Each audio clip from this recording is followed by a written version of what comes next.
Vaše ekscelencije, dame i gospodo, prijatelji i ljubitelji kulture i lepe pisane reči, umetnosti i našeg srpskog jezika, dobrodošli danas na svečano otvaranje izložbe posvećene Vilhelmini Mini Karadžić. Imam izuzetnu čast i zadovoljstvo da će ovu izložbu otvoriti i nešto više o tome reći njegova ekscelencija, ambasador Republike Srbije u Austriji, njegova ekscelencija dr. Nebojša Robić. Hvala vam što ste pokrovitelj ove značajne kulturne manifestacije i što još po ko zna koji put pokazujete koliko vam je značajno da kultura, da naš srpski jezik, naša tradicija i sve ono što nas čini evropskim narodom prikažemo našim domaćinima ili sugrađanima, Austrijancima na najbolji mogući način. Hvala vam, Svetlana. Hvala svima vama koji ste izdvojili vreme i došli opet kod nas u ovaj prostor konzularnog odeljenja ambasade Republike Srbije u Republici Austriji. Znate, govoriti o Vilhelmini Mini Karadžić je i zahtevno i zahvalno. Kada bih rekao da je zahtevno, to je jedna ličnost koja je u sebi objedinila mnoge darove koje je od Boga dobila, a istovremeno je to i zahtevno sa strane strukture te ličnosti, mada bi uvek mogli da kažemo svačiji život i život svakog od nas je jedan film. Tako je i njen život jedan film, a ja bih uvek onda rekao, a što je moj film? Serija. Nikako to nisam mogao do sada da shvatim. U svakom slučaju, Vilhelmina Mina Karadžić se rodila 1828. godine o Petrovdanu, na isti dan kada se posle 7 godina rodio i njen rođeni brat, njen brat Dimitrije, i nije to bila osoba koja je odmah znala srpski jezik. Ona je tek sa nekih 15 godina počela da uči srpski jezik, a sa 19 godina je počela da uči engleski jezik, a bila je poliglota i govorila je izvanredno italijanski i francuski, znala je ruski, naravno maternji njen jezik, bio je nemački jezik. Nije ona ni bila uvek Mina Karadžić, ona je bila Vilhelmina skoro do 30. godine svog života. Tek je u Beogradu 1858. godine krštena u pravoslavnoj crkvi i tek tada je ona, da kažem, svim svojim bićem postala Srpkinja koja se i udala. I vrlo interesantan je taj njen emotivni život. Obično je vezuju za Branka Radičevića i to ćete vidjeti ovde. Branko Radičević, nešto stariji od nje, neke 4 godine, bio je čovek, danas kada čitamo, izvesno zaljubljen u nju, ali istovremeno svesan da njen otac, Vuk Stefanović Karadžić, nikad je ne bi dao njemu. Ne bi je dao njemu zato što je siromašan. Čovjek je bio pragmatičan i rekao je, moja kćer može da se uda samo za neko ko može da obezbedi kuću i poslugu. Tako je ona prvi put bila verena za jednog ruskog lekara koji je bio hendikepiran na način da je bio grbav. Međutim, to nije smetalo sve dok se nije otkrilo da baš nije tako dobro stojeći. I da odlaskom u Pariz njihova ta konekcija i veza je polako utihnula i prestala da postoji. Vilhelmina Karadžić bila je interesantna i drugim ljudima koji su se pojavljivali i skupljali u kući Vuka Stefanovića Karadžića ovde u Beču. Đorđe Popović, koje je pravo ime za Đuru Daničića, bio je čovek koji je također gajio simpatije prema njoj. A znate, danas kada bi objektivno gledali, nije ni ona baš bila od raskida, što bi narod rekao. I ona je bila đavo. Znala je i da bira, znala je da privuče, a znala je i da odagna od sebe. Međutim, život joj nije dao izgleda neka preterana zadovoljstva, a kao ćerka bila je jako posvećena svom ocu. Kao osoba ženskog pola, tako da kažem, bila je interesantna mnogim muškarcima. Udala se u ono doba, već kao ozbiljna, mlada i frajla koje je vreme davno prošlo, sa nekih 28 godina, i udala se u porodicu koja je imala veze sa vladajućom strukturom tadašnje Srbije. To je bio rođak knjeginje Ljubice. Međutim, brak nije dugo potrajao jer je njen muž umro, a sin Janko je imao samo 3 meseca kada mu je otac, koji je bio, danas bi rekli, profesor književnosti i srpskog jezika, preminuo. U svakom slučaju, možda bi za Freuda to bilo interesantno da je nekim slučajem bio očevidac svih tih događanja.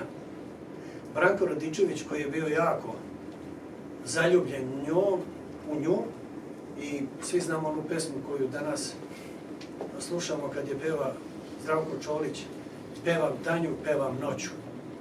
Branko Radičević je napisao za nju, a umro je,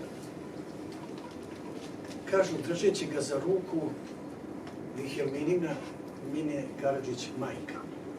Pa se čak i pričalo da je i tu postojala emotivna jedna veza između tog mladog i đavolskog studenta kakav je bio Branko Radičević.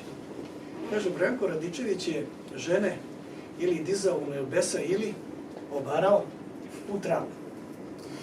Obarao snovu. Obarao snovu, što bi mi danas rekli. Naravno, treba to posmatrati kao realnost i život koji ni po čemu u tom emotivnom smislu nije bio drugačiji nego što je danas. A kada je u pitanju Vilhelmina Mina Karadžić kao osoba superiornog intelekta, treba reći da se ona svrstava među 3 nepoznate, nego najprepoznatljivije likovne umetnice, likovnog stvaralaca na srpskom prostoru 19. veka među ženama. I njeni radovi su dobro poznati, kao što su poznati i njeni putopisi koje ona pravila, i putopisi, na primjer, koji se vezuju za njen boravak i u Crnoj Gori, i odlazak u Srbiju, i boravak u Srbiji, odakle se ona vratila, pošto je suprug umro, a mogla je tamo da ostane, jer je želela da bude ovde u Beču sa svojom majkom. I onda, naravno, kako to život donese, taj brat u kome je ona vidjela i hrabrost, i u kome je vidjela i muževnost, karakteristično za nas, Srbe, izgleda nije imao dovoljno snage, pa je jedan deo svog života proveo mnogo više nego što je to primereno u alkoholu i u kocki. I ta kocka ga je koštala gubitka, ne samo imanja koje je Vuk Karadžić stekao, Lagator, koji je stekao u Tršiću kod Loznice, odakle i sam potekao, nego je dovela i do jednog razdora između jedino 2 dece od 13, koliko su Vuk Karadžić i njegova supruga imali, koji su preživjeli. I naravno doživjela je da joj i sin strada, međutim, Bog joj je podario život koji je u ono vreme bio dovoljno dug, da u svemu tome okusi gorčinu gubitaka dragih ljudi, i kada je sahranjena, prošlo je dosta godina pre nego što je bila preneta u Srbiju, odnosno kod Gornjeg Milanovca, gde i danas počivaju svo troje, koliko ja znam, kod Gornjeg Milanovca u jednoj grobnici. Mi danas ovde imamo predstavljanje njenog života kroz pojedine segmente naučnog rada, kao što je književni rad, srpski jezik, likovna umetnost, školovanje, njen odnos sa majkom. Majka je bila vrlo interesantna osoba, mada ono što sam ja čitao u celoj toj porodici, onaj ko je bio suveren, bila je u stvari baka, majka, gospođa Kraus, koja je i Vuka Karadžića uspela da uhvati u šrafštok, što bi mi Srbi rekli, i da napravi od njega čoveka koji je umeo ne samo da piše, nego da od toga pravi i novac. Jer Karadžići su, seleći se kroz Beč, bili u prilici da osete svu gorčinu i neimanja. Strašan je jedan podatak. Majka Mine Karadžić, Vihelmine, istog dana se porodila i istog dana jedno od ranije rođene dece je sahranila. Znate, to su danas teško nama zamislive stvari, ali budite ubeđeni da se i to negde događa na zemaljskoj kugli.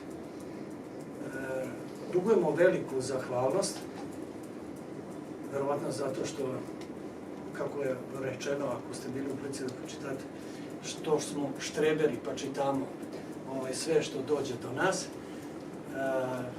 Zahvalnost veliku i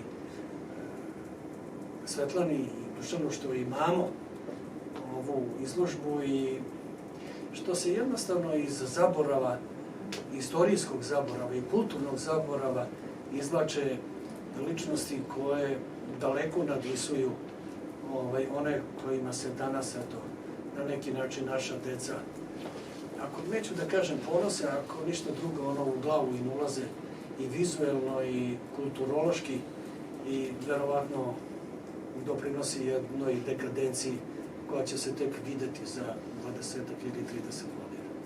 Veliki je rad uložen, dugujemo stvarno ogromnu zahvalnost i posvećenosti da Vuk Karadžić je imao dosta svojih naslednika u pisanoj reči, ali u svakom slučaju imamo zadovoljstvo da kažemo njegova ćerka je bila dostojna njihovog imena i njihove porodice. Bog je tako hteo da se to ne može reći za sina, ali to je jedini sin koji je nadživeo, da kažem, roditelje. Ostalih 11 dece je umiralo dosta mlado i to je nekako koji su verovatno Karadžići, a sećate se kad smo u školi učili što je on dobio ime Vuk, zato što su i kod njega u porodici, kod njegovih roditelja deca umirala jako mlado. Pogledajte, pročitajte svaki segment ovih panoa koji se ovde nalaze, jer mislim da Mina Karadžić, ako ne manje, a ono sigurno daleko od toga da bude nepoznata u našoj kulturnoj istoriji zaslužuje. Njen otac jeste nešto što je prepoznatljivo. Mina Karadžić lično mislim da među ženama apsolutno može da mu bude ravna, ne samo kao kći, nego uopšte kao jedan čovek koji je umeo da se izdigne u Srbiji tog vremena, a i po ovome što sam vam rekao, vidite da je bila jedna normalna osoba koja je život volela, kojoj život nije bio baš toliko naklonjen, koja je imala toliko darova da se nije znalo da će pre biti prevodilac, slikar, ćerka Vuka Karadžića, sagovornica mnogih i družbenica mnogih, ali jednostavno to je i dovelo do toga da je svoj život okončala ipak na način da je bila sama. Uživajmo i hvala puno, Svetlana i vama, hvala puno što ste ovu izložbu priredili i stojimo na raspolaganju da stvarno ona bude predmet viđenja i drugih ljudi, ne samo u Austriji i ne samo ovde u Beču, gde su oni živjeli, nego pre svega da bude dostupna među Srbima, ma gde oni bili. Eto, uživajte.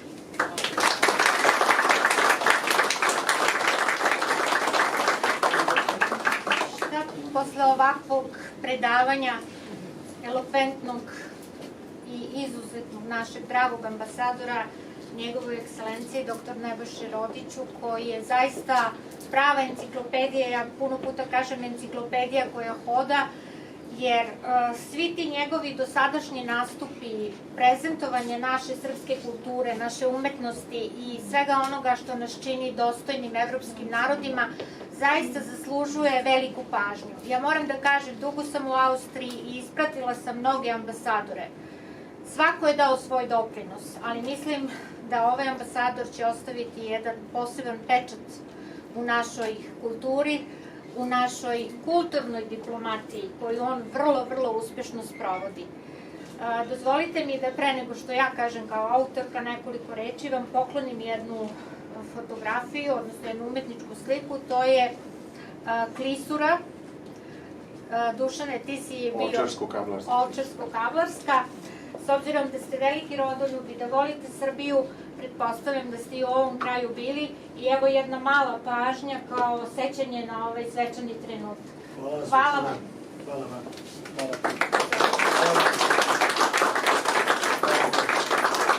Velika mi je čast i zadovoljstvo što su večeras sa nama i predstavnici diplomatskog kora i pre svega dr. Žarko Obradović koji je sada u misiji OEBS-a ovde, a inače i da kažem moj omiljeni ministar, bivši ministar prosvete, koji je takođe mnogo toga učinio na polju kulture, očuvanja srpskog jezika i obrazovanja i velika mi je čast što ste danas ipak odvojili vreme da ovde prisustvujete. Nadam se da ćete imati priliku da obnovite svoje znanje, ali možda i nešto drugo da naučite.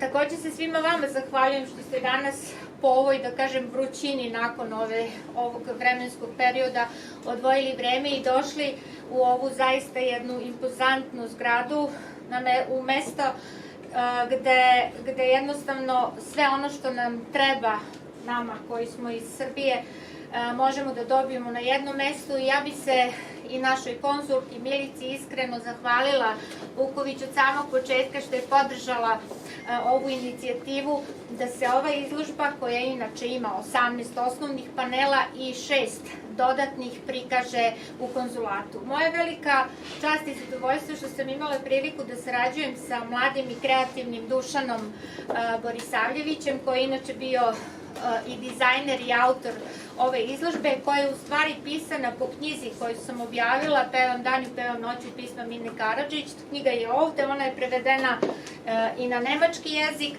tako da je bilo dostupno i austrijskoj javnosti da saznaju ko je ta Minka, Vukova Minka bila i šta je bio njen osnovni cilj, a to je bilo povezivanju dveju kultura, austrijske i srpske, pokazivanju nemačkom govornom području koliko je Srbija bogata zemlja, koliko ima veliku kulturu i tradiciju i koliko Srbija ima čime da se pohvali.